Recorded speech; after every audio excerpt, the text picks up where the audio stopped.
The document arrived on a Tuesday morning in October, and Vivienne Ashmore read it standing up because she could not bring herself to sit. The paper was official in every visible way: county seal, notary signature, surveyor's mark, and wrong in every material one. She knew the moorland. She had mapped it on her hands and knees across 14 years and 4 seasons, pressing her fingers into peat, counting root systems, recording the precise coordinates of every boundary ridge with the kind of attention that left no room for error. What Pemberton's surveyor had produced was not a map of the moorland. It was a map of what Pemberton wished the moorland to be, rendered in official ink. And it was precise enough to hold up in court before a commissioner who had never set foot north of the county road. She stood at her desk with the document in both hands, rain hitting the study window in long diagonal lines, and she was still standing there when someone knocked at the front door. She opened it herself. The housekeeper had gone to market, and found a man on the steps she recognized by reputation and had never spoken to directly. He was tall enough to block the gray light behind him. His coat was wet through at the shoulders. In his right hand, held slightly away from his body as though it carried a smell, was a document that looked precisely like the one she had just been reading. "Miss Ashmore," the Duke of Cairnmore said. She looked at him. She looked at the paper. "You have 20 minutes to convince me this is worth my time." "I'll need 15, he said. "May I come in?" She stepped aside. This is how 3 years begin. He was at the map table in 4 minutes, his wet coat on the hook by the door. She had not offered to take it, and he had not asked. And the geological survey he had brought unrolled beside her botanical one, with the efficiency of a man who had already decided where he needed to stand. Rowan Blackwell, Duke of Cairnmore, was 36 years old, a widower, and a member of Parliament for the county. She knew these things the way one knows the contents of a newspaper without having sought them. What she had not known, and what became apparent within the first 6 minutes, was that he was also a competent geologist. "Here," he said, pressing a finger to his map. "Pemberton's survey places the northern boundary along the drainage cut. But your botanical record," he glanced at her document, "shows marsh cinquefoil distributed continuously from this ridge to this one, which is impossible if the drainage cut is the boundary, because cinquefoil doesn't cross open water in that density without a land bridge." Vivienne looked at where his finger rested. Then she looked at her own field notes. "The land bridge was there until 1841, she said. "My father mapped it. The drainage cut was dug the following year by Pemberton's grandfather." So Pemberton's surveyor is using the post-1842 geography to establish a pre-1842 claim. "Yes," she said. "And your botanical record predates the drainage cut." "My father's does. Mine confirms it has not changed." She looked up. That is not, by itself, enough to defeat a fraudulent deed in court. The deed exists. It has been filed. It will be cited. "I know," he said. "But your survey is the only evidence that establishes physical continuity of the land as a single parcel before and after the cut. Without it, Pemberton's claim has no counter-argument. With it, his surveyor has a problem he cannot explain away." He straightened. "I have geological strata records going back to 1798 that corroborate your boundary ridge. Together, they constitute a case." She looked at him for a moment. 14 minutes had passed. "You may come back Thursday," Vivienne said. He came back Thursday, then the following Monday, then twice the week after that, until the sessions at the map table were simply a condition of the week, the way rain was a condition of October. They worked in the formal register of 2 people who are aware that county society has opinions about unmarried women and widowed dukes sharing a room with the door open and a great many documents. The formality lasted approximately 10 days. After that, it gave way to the kind of argument that develops between two people who are frequently right at the same time and find the coincidence irritating. "You are mapping the strata by elevation," Vivienne said one afternoon, her finger tracing the contour line he had drawn. "But the elevation here is anomalous. There was a collapse in 1863. I have it in my field notes, which means your 1798 baseline is measuring a different surface than the one that exists now." "I'm aware of the collapse," he said. "Then why is your contour line at 340 feet? "Because the collapse affected the surface, not the underlying strata. The legal boundary follows the strata, not the surface." She was quiet for a moment. "That is actually correct," she said, and returned to her own work without further comment. And he had the good sense not to look pleased about it. Society did notice. It was unavoidable. The Duke's carriage outside Ashmore House 2 mornings a week was the kind of detail that moved through county drawing rooms with considerable speed, acquiring implications at each stop. Vivienne was aware of this, and had decided, with the directness that characterized most of her decisions, that she did not care. She was 34 years old. She had been not caring about county opinion since she was 22, which was the year she had declined her first offer of marriage on the grounds that the man in question believed her botanical work was a charming hobby. She had not revised this position in the intervening 12 years, and she did not intend to begin now. What she had not anticipated was the quality of the Duke's attention. Not to her, or not only to her, but to the work itself. He read her field notes with the focus of someone who understood what he was reading, asked questions that required real answers, and never once suggested that her methods needed simplifying. When he disagreed with her conclusions, he said so directly and gave his reasons. When she demonstrated he was wrong, he revised his position without theater. She found this, against her better judgment, difficult to dismiss. Lord Pemberton came to Ashmore House on a Wednesday in the 5th week, unannounced and apparently unconcerned about the impropriety of it. He was 52, smooth-faced, and possessed of the kind of courtesy that functions as its own form of menace. He sat in the chair she did not offer him and spoke to her in the measured tones of a man explaining a simple matter to someone who had not yet understood it. "Miss Ashmore," Pemberton said, "I have the greatest respect for your late father's work. It is precisely because of that respect that I come to you now, before this matter reaches a stage that becomes uncomfortable for everyone. The deed is filed. The survey is complete. I would prefer not to see the Ashmore name attached to a protracted legal dispute that can only end one way." "I appreciate your concern," Vivienne said, and her voice was entirely even. "The Ashmore name will manage. Your association with Cairnmore will not help you," Pemberton said. "A duke with a reputation for interference in county disputes, and a botanist with an unpublished survey. The commissioner will see what the county sees. 2 people with a shared interest in the outcome, which is not the same as 2 people with evidence."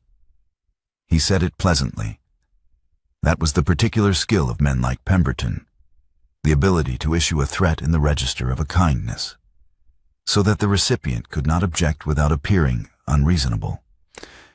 Vivienne was preparing a response when she became aware that the Duke, who had been preparing to leave when Pemberton arrived, had not left. He was standing near the window, coat on, hat in hand, large and attentive and completely still. He did not speak. He did not move toward Pemberton or away from him.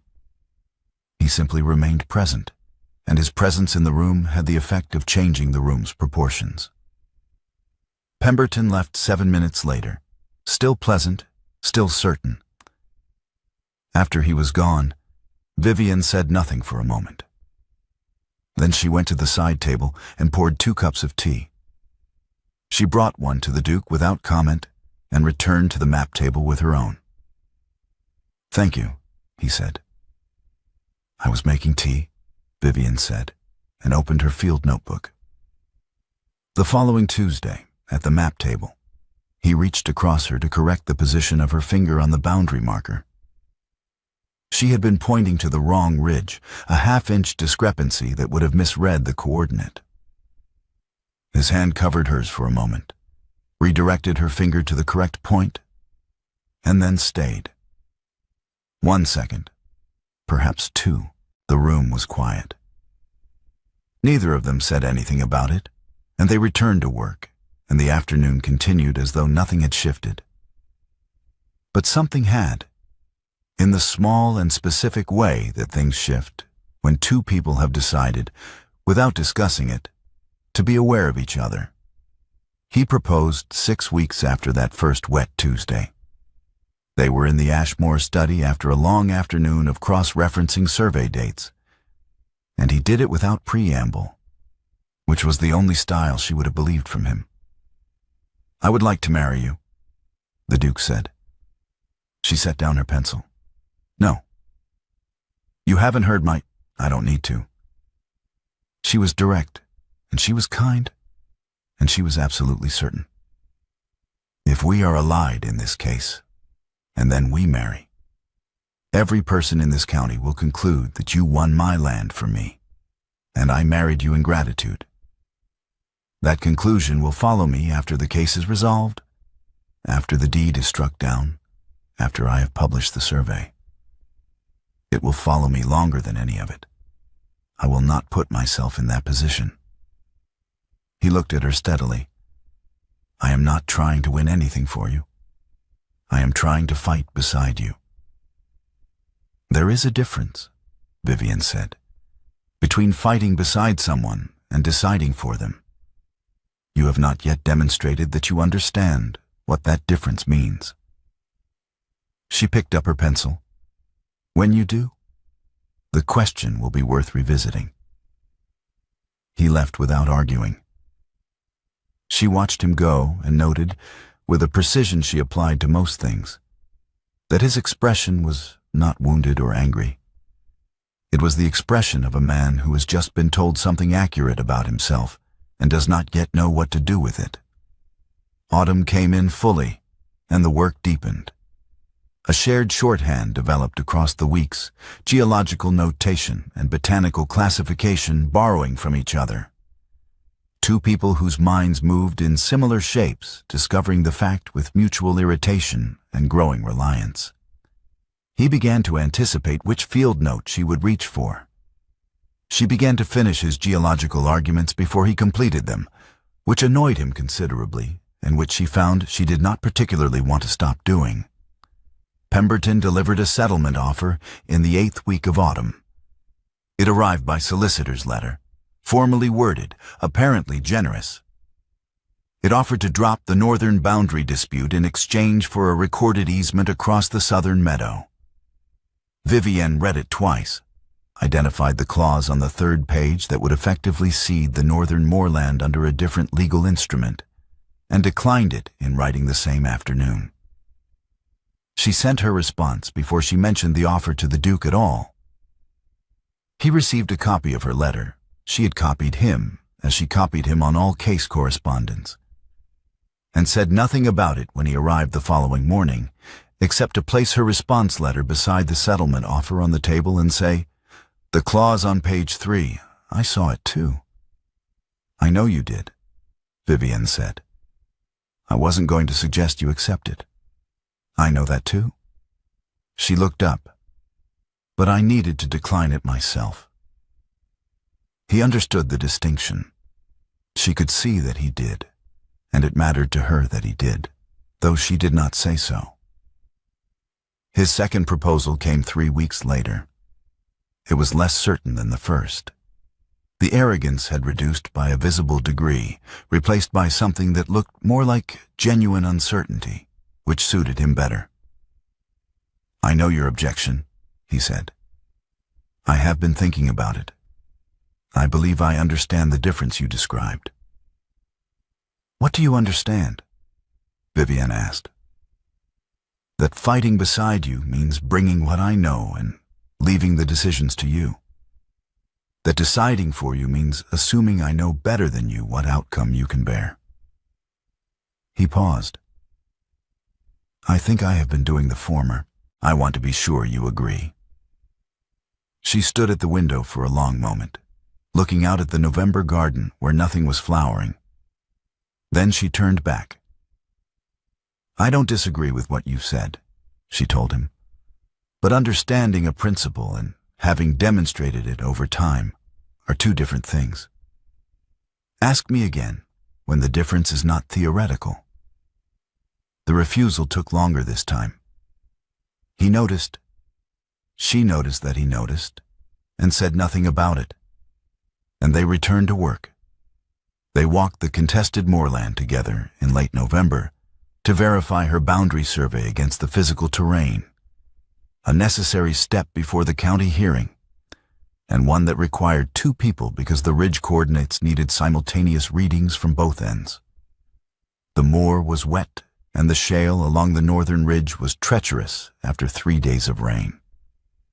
She was mid-sentence, explaining the relationship between the cinquefoil distribution and the 1798 strata line, when her boot found a loose piece of shale and slid.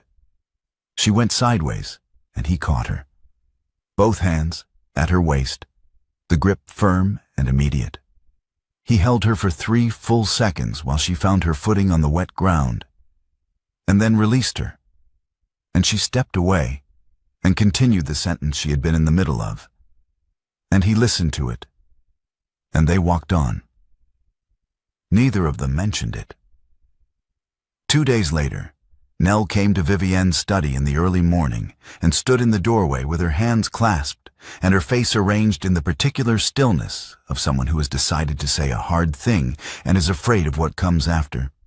Nell was 23, Vivienne's research assistant for 4 years, a careful girl with a good eye for botanical detail, and a brother whose debts had apparently made her vulnerable to Pemberton's solicitor in ways she had not found a way to refuse. He threatened Thomas, Nell said. Thomas owes money to a man Pemberton knows. They came to me in September and told me what they wanted. I told them your filing dates. I told them when the survey would be complete. I told them about the boundary ridge. She stopped. I am sorry. I am genuinely sorry. I did not know how to stop it. Vivienne was quiet for a long time. The kind of quiet that is not the absence of feeling, but its precise organization. Sit down, she said finally. And Nell sat, and Vivienne asked every question she needed to ask in order to understand exactly what had been disclosed and when. And Nell answered all of them. That evening, the Duke came to Ashmore House, and Vivienne told him what had happened. He listened without interrupting. When she finished, he said, I need to look at something. I'll return in the morning. He returned before breakfast. He had filed a counter-instrument overnight, a legal document that removed Pemberton's solicitor's ability to act on Thomas's debt by attaching it to a different instrument, one under the Duke's own authority, which effectively made Pemberton's threat to Nell legally toothless. He had done this without telling her he was going to do it, so that by morning it was already done, and Nell was no longer in danger. Vivienne read the filing summary he placed on the table. That was the right thing, she said. It was the first time she had said anything to him that was not argument or instruction. He heard the difference. She saw that he did. She found the letter 6 weeks later in his document case. She had been looking for the 1841 drainage survey. He had borrowed it the previous Thursday, and she needed it for the commissioner's preliminary filing. His case was open on the table. She was moving documents aside when the letter appeared. It was in her father's handwriting. She knew that handwriting the way she knew her own, the particular slope of the capital A, the way the R closed too tightly at the top. She should not have read it. She read it. It was a draft. A letter never sent, addressed to the secretary of Sir Edmund's institution, referencing a taxonomic misidentification in a paper on moorland sedge classification. Her father's handwriting, her father's careful phrasing, and at the center of it, a clear, documented error. The kind that, cited in a county hearing, would cast doubt on the entire methodological foundation of his botanical work. The kind that Pemberton's surveyor could use to argue that Vivienne's maps rested on a compromised foundation. She was sitting at the table, the letter in both hands, when the Duke came in from the hallway. "Did you know about this?" Vivienne asked. He looked at the letter. His expression did not change, which was its own kind of answer. "Yes," he said. "Did you suppress my father's final paper?" A pause that lasted exactly long enough to confirm it. "Yes," he said quietly. She set the letter down on the table, with the deliberate care of someone managing a considerable amount of feeling. "Tell me what right you had," she said, "to decide what my father's legacy meant to me. I was protecting you." He said it quietly, and she could hear in his voice that he understood, even as he said it, that it was the wrong answer. "That," Vivienne said, "is the answer of a man who does not believe the person he is protecting can bear the truth." She looked at him directly. "I have built my entire scientific life on the principle that errors must be named and corrected. My father taught me that. He believed it himself. That letter proves it. He was going to publish the correction. And you decided, without asking me, that I could not be trusted to grieve his mistake and continue my own work. You thought you knew better than I did what I could carry." Her voice was precise, not loud. "I will not marry a man who thinks I need protecting from the truth of my own life. That is not a wounded feeling. It is a principle. Do you understand the difference?" He met her gaze steadily. "Yes." He stopped lying that afternoon. He disclosed everything, the suppressed paper, the reason for it, and then, after a moment in which she could see him decide, the journal arrangement as well. For 3 years he had been ensuring her research methods appeared in a respected scientific journal under her initials, because her father's institution had refused to publish a woman's name. He had found a contact at the journal, drawn up a formal arrangement, and maintained it anonymously. She had been cited as V. Ashmore's methodology in 4 successive issues without knowing he had made it possible. "The contract is in my study drawer," he said. "I will bring it to you tomorrow if you want to see it." Vivienne said nothing for a long time. Then, "I will come and look at it myself." She went to his study the following morning, found the drawer, found the contract, his signature, the journal editor's signature, her initials in the published record. 3 years of it. She stood in his study with the contract in her hands and felt 2 things simultaneously. The anger at the silence and something she did not have a name for, yet that was not gratitude exactly, but was adjacent to it. And the coexistence of those 2 feelings was the most difficult thing she had felt in a long time. She left without speaking. 2 colleagues withdrew their support for her pending publication in the weeks that followed. The county gossip about her alliance with the Duke had reached the kind of volume that made institutions cautious, and institutions, in Vivienne's experience, were always cautious at precisely the wrong moment. She wrote to both men. She received polite, regretful replies. She filed the replies in the appropriate folder and continued working.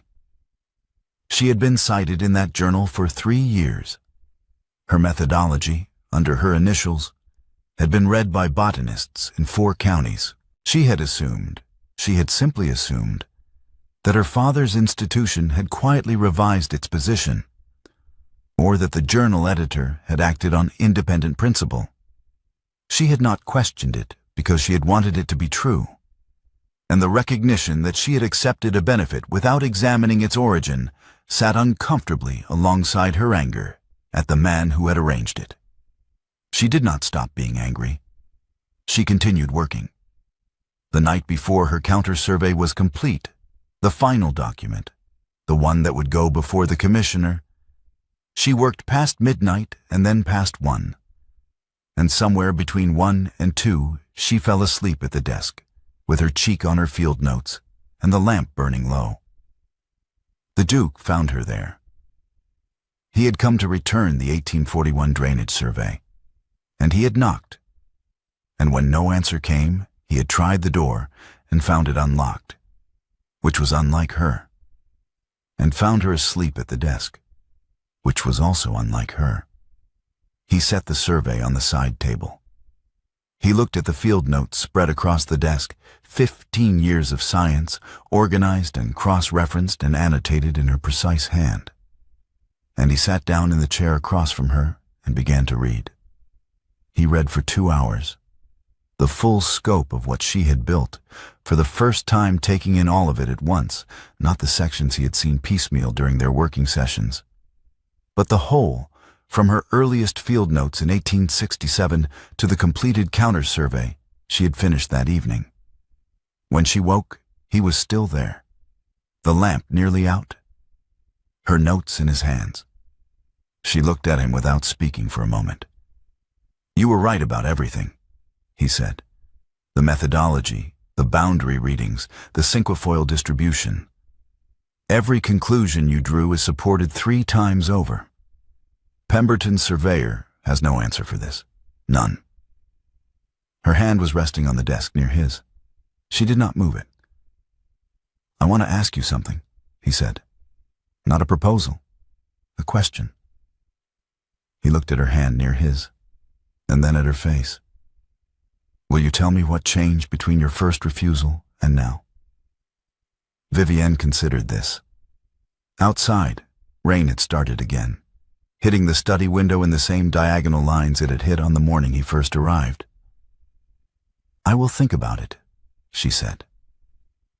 The county hearing was held in the old assembly room, which smelled of cold stone and old timber, and the particular anxiety of people who have waited a long time for something to be decided. The commissioner's table was at the far end.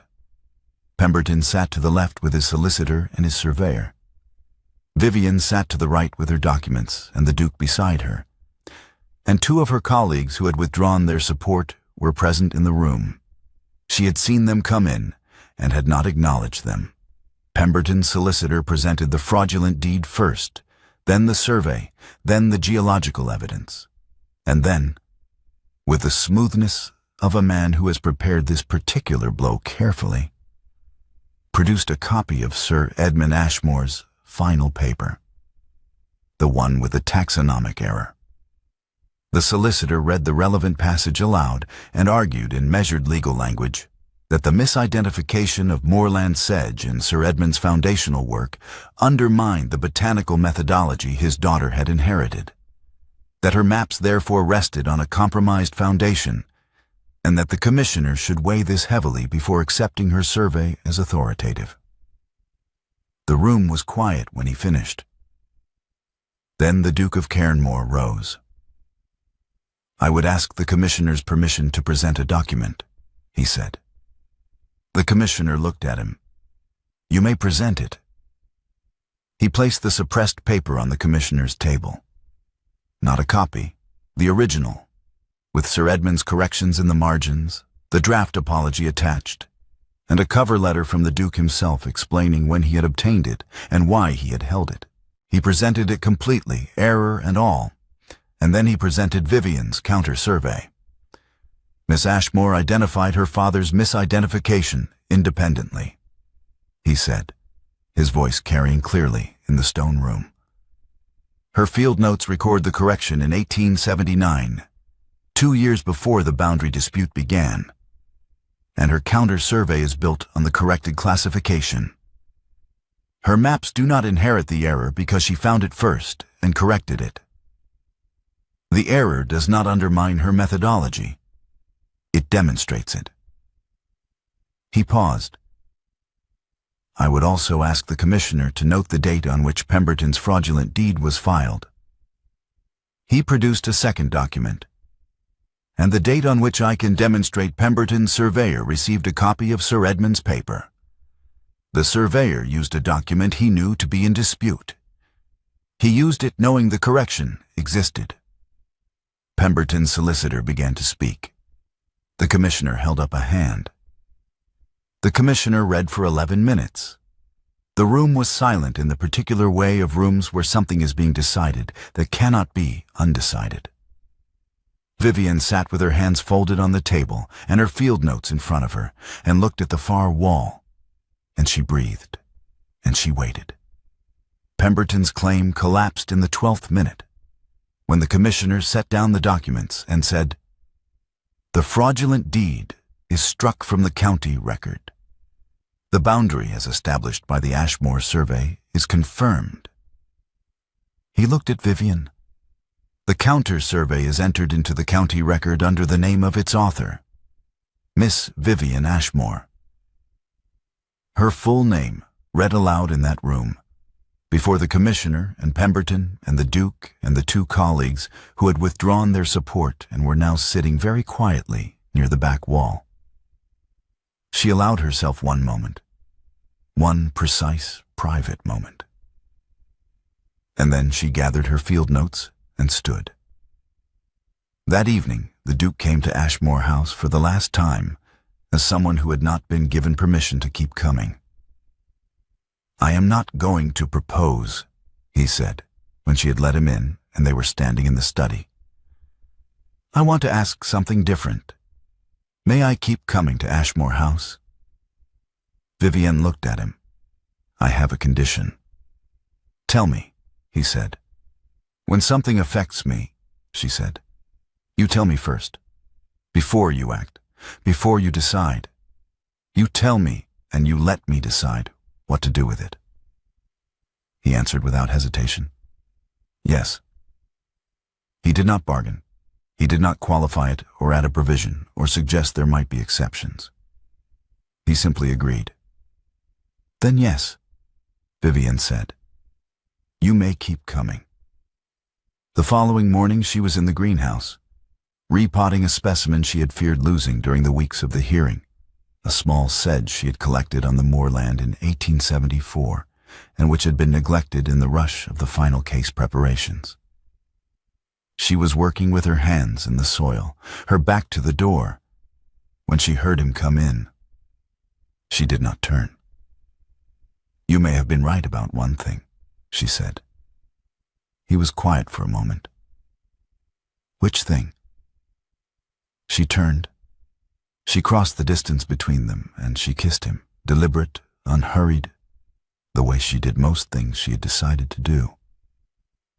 His hands came up and she let them, and the greenhouse was warm and smelled of earth and green growing things.